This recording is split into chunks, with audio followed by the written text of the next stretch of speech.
The city of Lagos never truly slept. Its nights were dressed in gold and noise, horns blaring, voices rising, and laughter spilling from the clubs that never closed. The rich sped past in tinted cars, their windows rolled tight, their worlds far removed from the cries of street hawkers. But beneath the shimmer of the city lights, another Lagos breathed, one filled with hunger, broken promises, and dreams that struggled to survive the noise. Chuka moved through that world like a shadow. At 22, his eyes carried the weight of a man twice his age. Every morning he hurried to his university, books in hand, only to rush to the cafe by afternoon. His rent was overdue, and the landlord's threats were no longer empty. His mother's illness had grown worse, her voice weak each time they spoke over the phone. Sometimes, in the quiet of the night, Chuka would sit by the window of his small room and whisper, "One day, Mama, just one day I will make it." But the city didn't care about promises. It was a place that rewarded those who had already won. At the cafe, Chuka moved like clockwork, trays balanced, smiles forced. The regulars barely saw him, except when they needed more sugar. Yet that evening the air changed. The door opened and silence followed. Madame Tayo walked in, a woman whose very presence made the glass doors seem smaller. She was elegance wrapped in power. Her perfume drifted like a secret. The men stared in quiet awe. The women looked away in envy.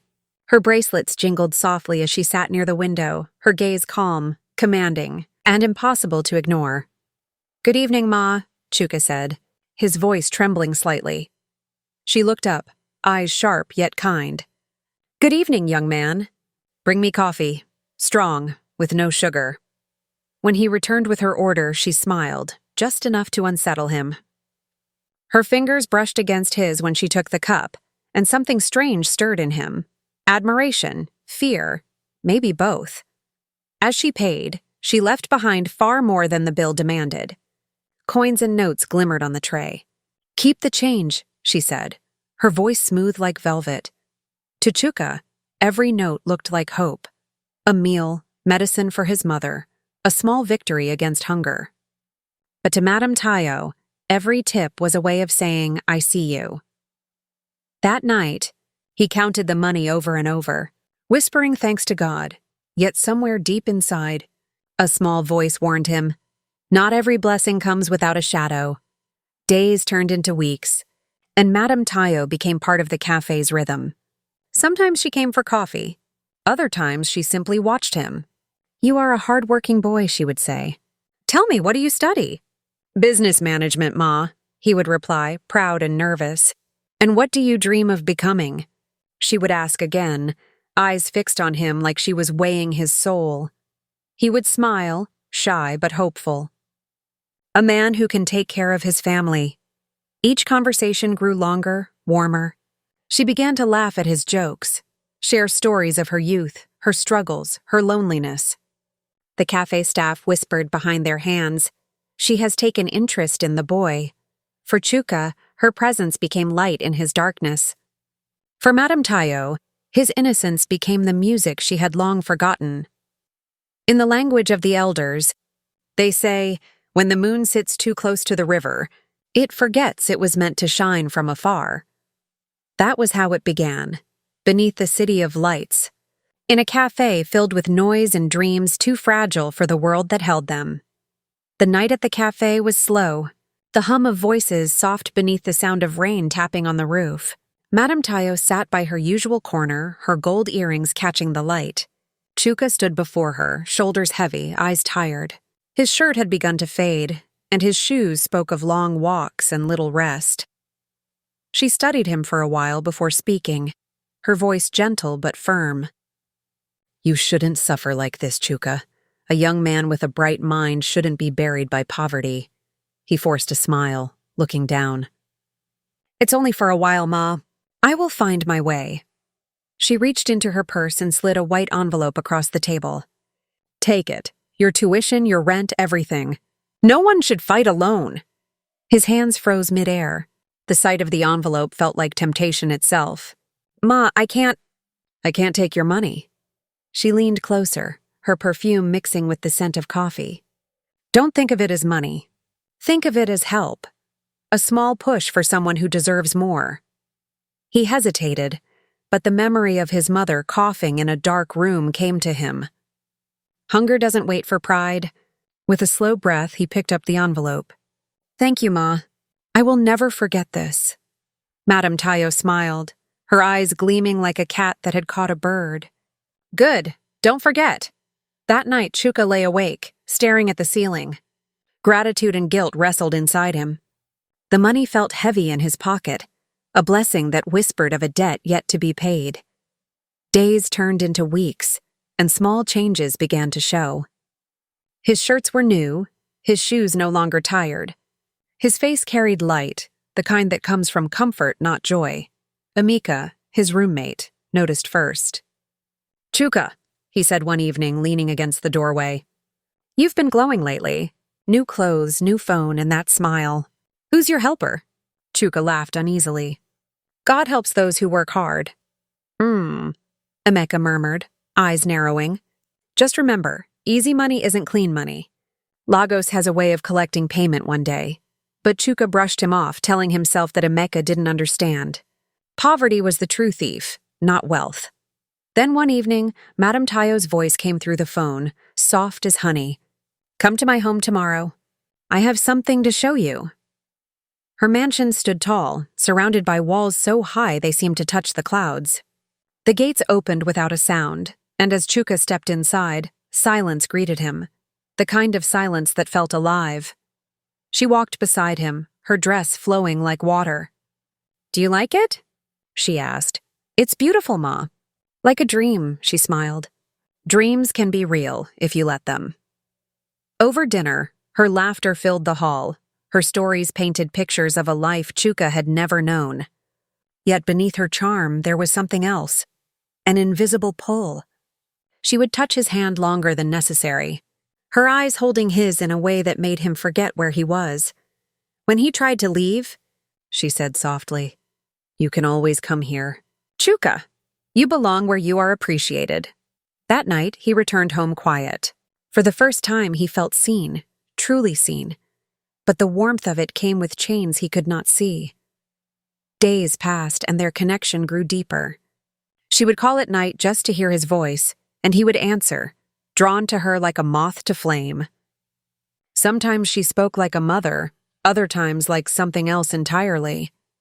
And though he smiled, a part of him began to feel trapped, as if every favor he accepted built a wall around him. In the stories of old, the elders would say, A fish that swims too close to the hook will one day forget it is the bait. Both thought they held control. Madame Tayo believed she had molded the boy into her creation, loyal, dependent, grateful. Chuka believed he had played the game wisely, using her generosity to climb higher. But fate sat watching from the corner of the sky, patient and quiet, waiting to remind them that every deal sealed in silence has a price written in shadow.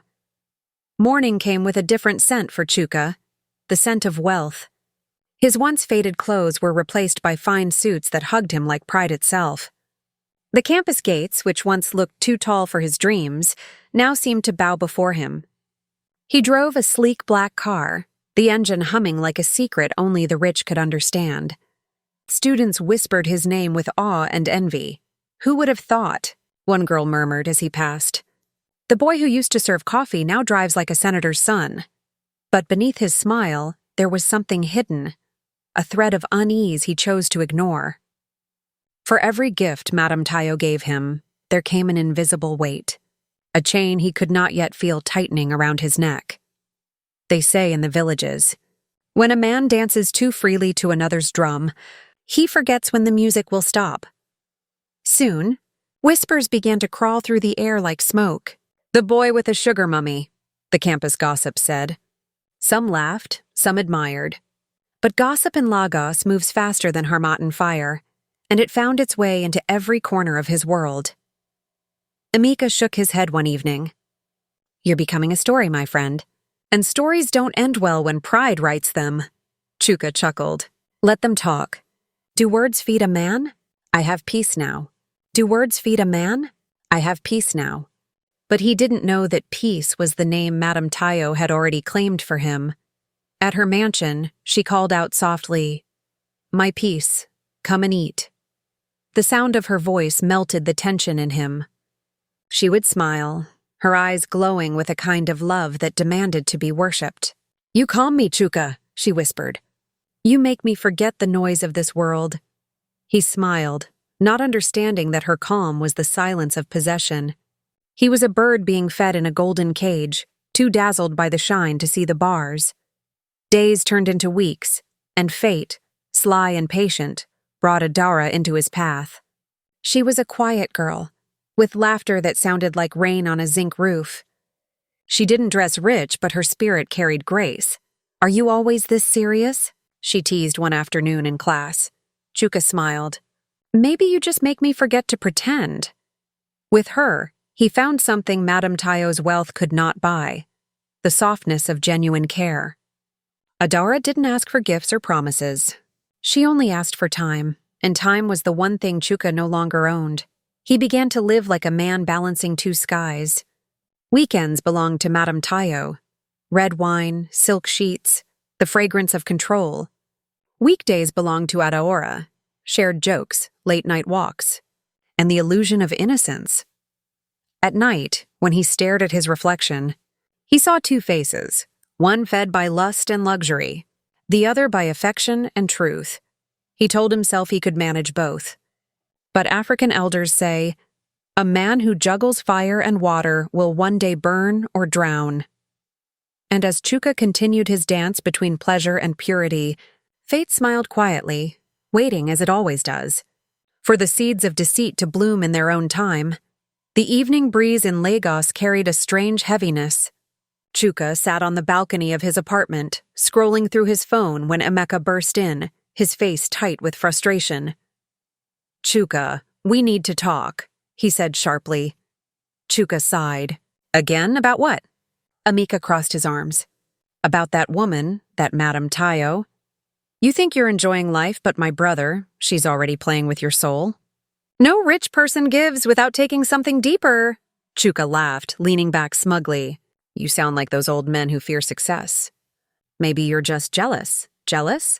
Emeka barked, his voice rising. "I'd rather be poor and free than rich and chained. Open your eyes before she closes them for you." But Chuka waved him off, saying, "You talk too much, Emeka. I'm fine. I know what I'm doing." He didn't notice the sadness in his friend's eyes, the kind that comes from watching someone walk toward their own fire.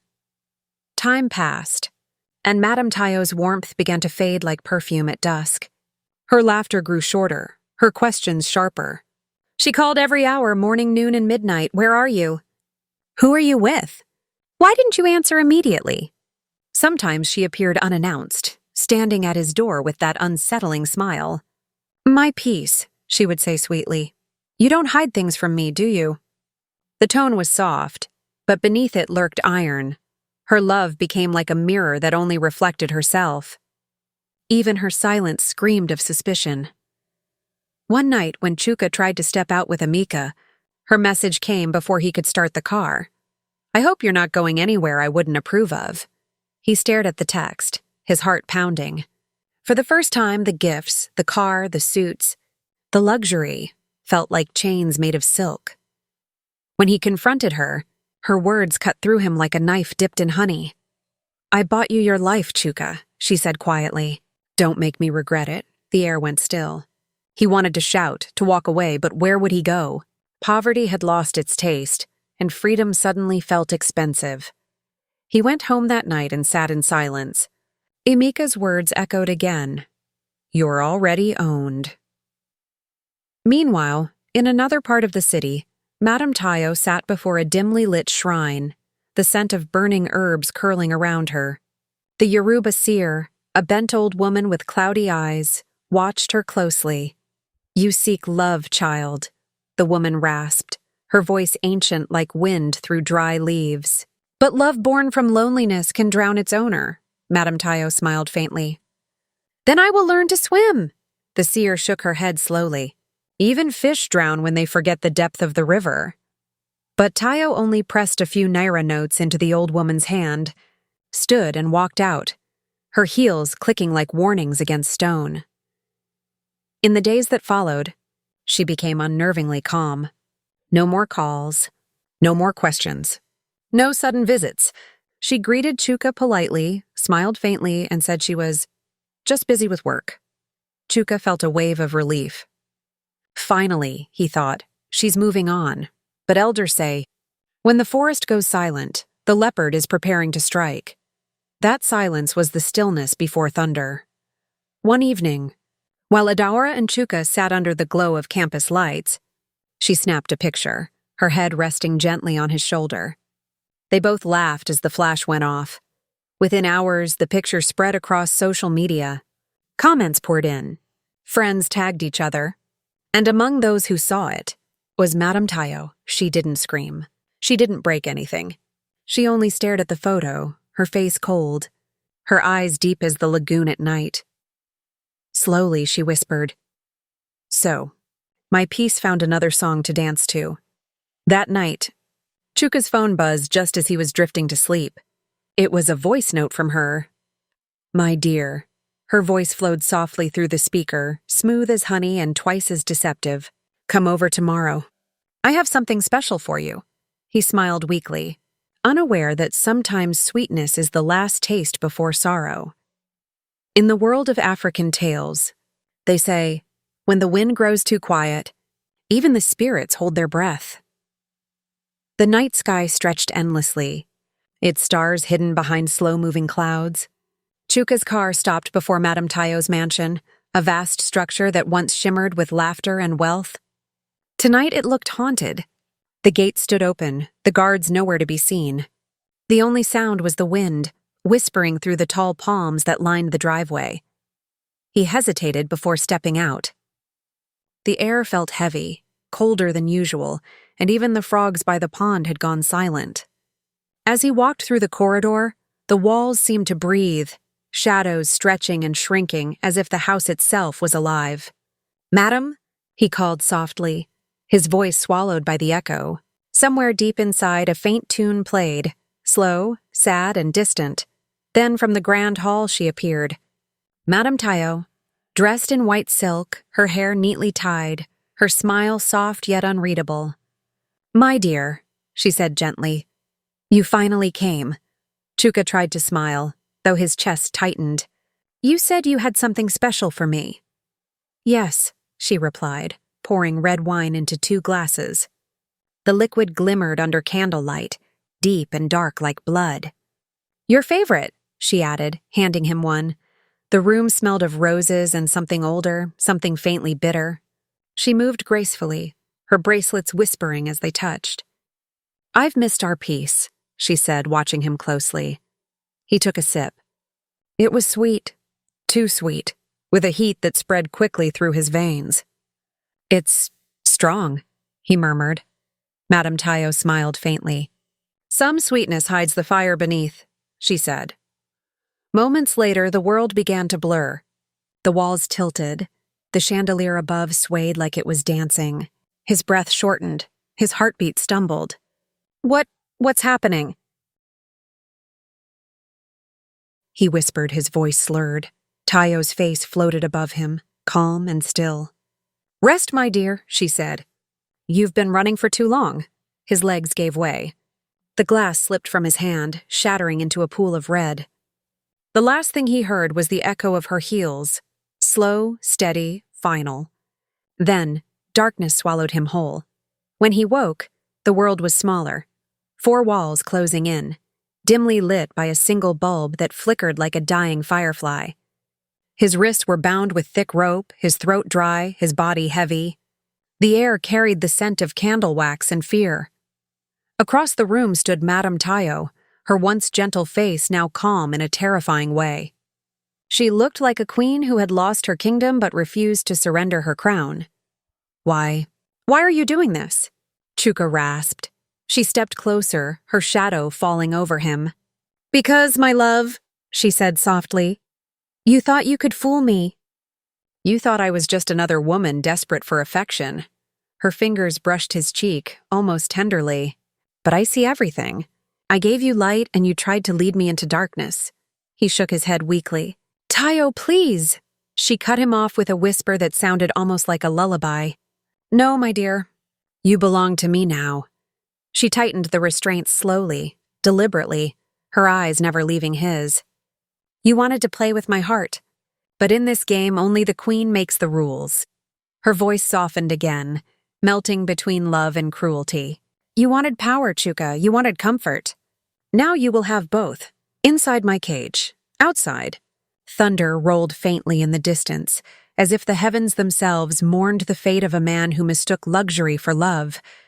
And somewhere in the stillness of that mansion, the spirits whispered, "When you dance with a snake for too long, you begin to forget the sound of your own heartbeat." The sun no longer reached the mansion. Curtains stayed drawn and clocks lost their meaning. Chuka lived in a haze, not of sleep, but of surrender. Sometimes Madame Tayo would hum softly, her voice floating like smoke. She would sit beside him, feeding him with a spoon, whispering, "You see? No one can care for you like I do. I do." But there were other times when her eyes turned cold. Her words cut deeper than whips.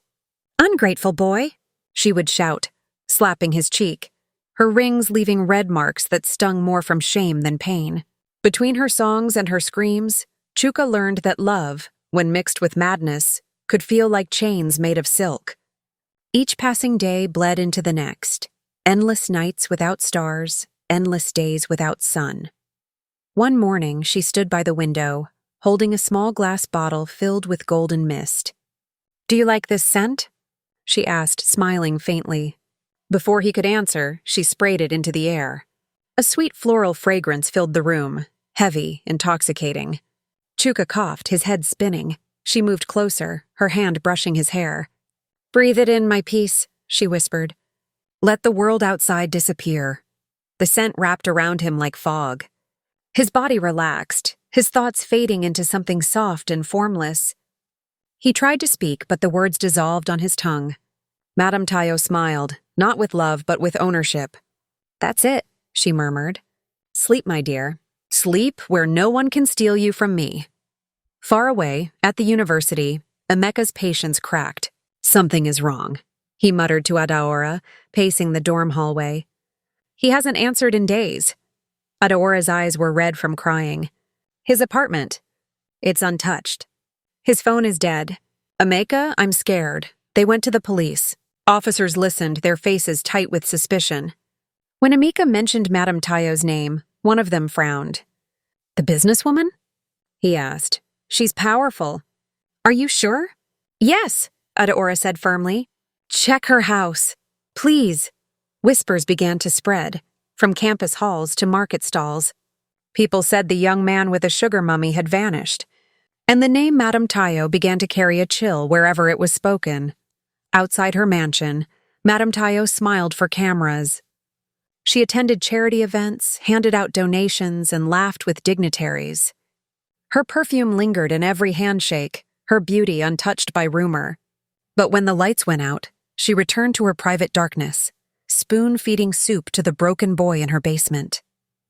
"Eat," she whispered, tears streaking her cheeks. "Why do you make me hurt you?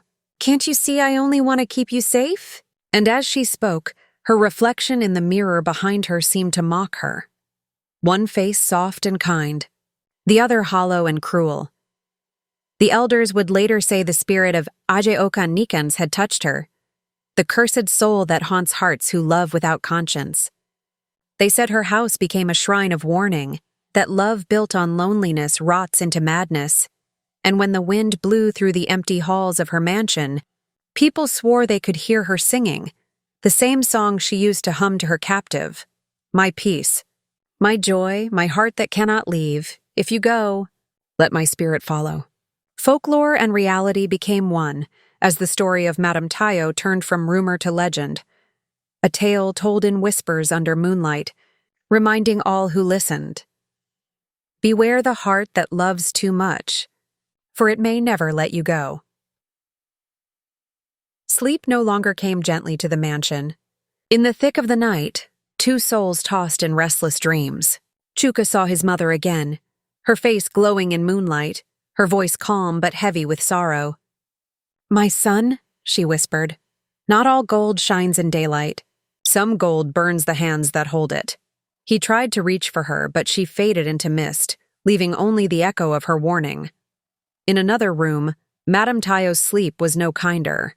Flames devoured her mansion in her dreams, licking the curtains, the walls, the mirrors. In the fire stood Chuka, free, laughing as the flames danced around him. His laughter was not joyful. It was judgment itself. She woke with a scream, drenched in sweat, clutching her chest.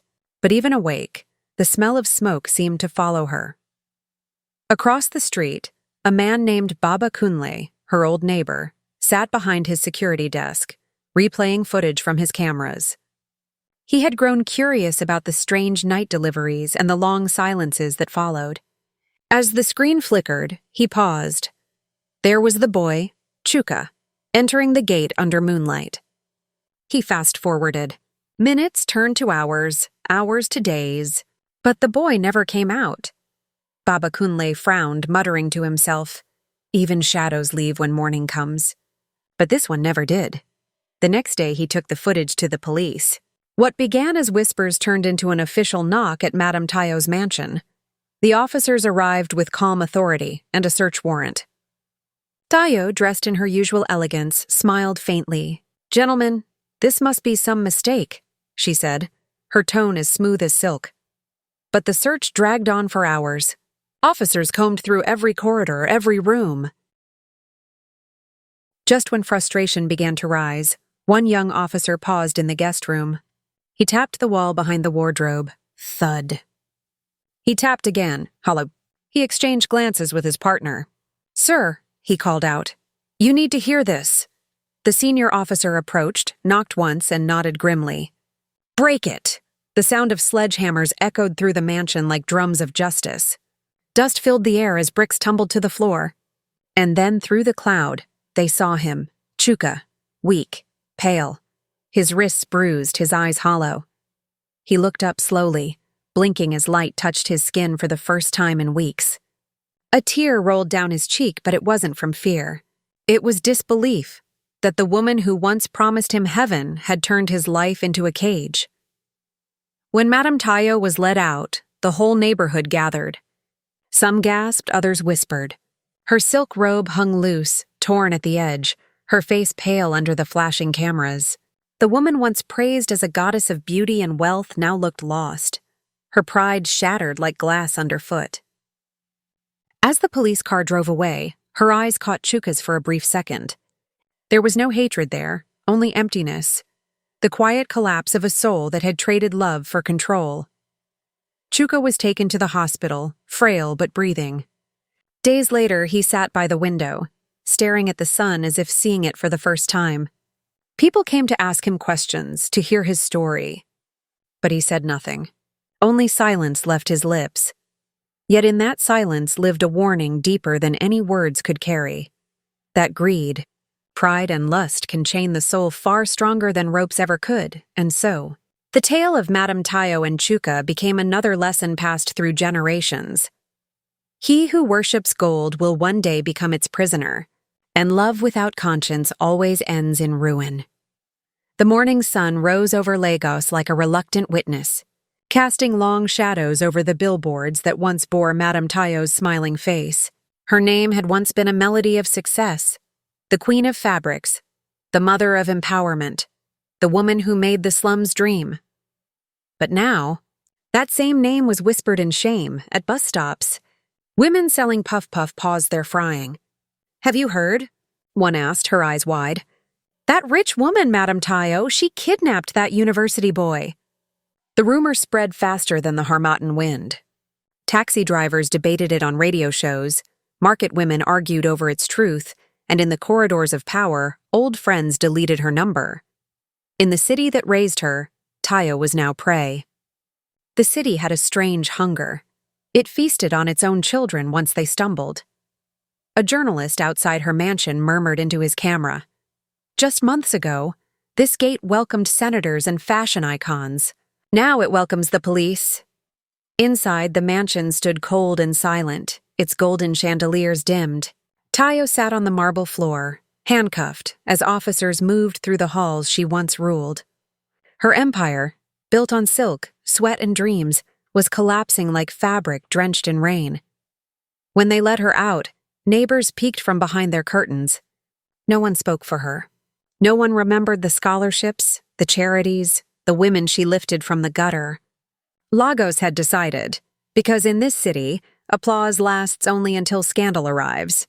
And Lagos, loud, restless, and hungry, had begun to feast. The days that followed were heavy, like clouds that refused to rain. Chuka moved through his mother's house like a shadow, eating little, speaking less, and staring at nothing for hours. The once bright boy who used to laugh like thunder now looked like someone who had forgotten how to breathe. But Emeka, his older brother, stayed. He brought food to his room each morning, even when Chuka didn't touch it. He knelt beside him during prayer and whispered, "Brother, survival is not weakness. It is courage." Sometimes Chuka would whisper, "She ruined me," and Emeka would answer softly, "No, Chuka, you gave her the power to. Every night." Emeka left a candle burning in the corner, a small light in a dark room, a silent reminder that even broken people still deserve dawn. Yet, deep within Chuka's heart, there was a wound no prayer could close. He had loved wrong, and that love had bitten him like a viper pretending to be a flower. Silence became Chuka's new companion. He stopped checking his phone, stopped answering old friends. The world outside moved on, but he sat still, trapped in the echo of his own choices. In those long, sleepless nights, he began to understand. Greed had been his chain. Pride had been the lock, and he himself had forged both. He remembered the way she smiled when she gave him gifts, the car keys, the clothes, the promises. He thought they were signs of love, but now, each one felt like a shackle he had willingly worn. "Comfort without peace," he muttered once, "is just another prison." And for the first time, he felt something close to freedom, not from her, but from himself. Then, as if the wind carried wisdom from another time, a voice seemed to rise, deep, ancient, and echoing through the chambers of memory. "When love becomes ownership," the voice said, "it stops being love. When greed replaces gratitude, it breeds sorrow. Both the buyer and the bought lose their souls." It was the kind of voice elders heard in dreams, a griot's voice, heavy with truth. The words hung in the air like incense, thick and unforgettable. They were not meant for Chuka alone. They were for anyone who had ever traded their peace for pleasure, or their worth for wealth. Months later, when the rains had come and gone, Chuka walked into the same cafe where fate had once played its cruel game. The smell of roasted coffee filled the air, the soft jazz music still played, and laughter danced among strangers. He sat at his old corner seat, the same chair where she had smiled at him for the first time. But now, it felt smaller, as if the walls themselves had grown wiser. He looked out the window at the busy street and whispered, "Everything is the same." Yet nothing is, for in that moment he realized the city had not changed. He had. Just as he lifted his cup, his eyes caught a scene at the counter. A young waiter, barely older than he once was, smiling shyly at a wealthy woman handing him a generous tip. Her perfume lingered in the air like a spell. Chuka's heart tightened. The memory struck him like thunder in dry season.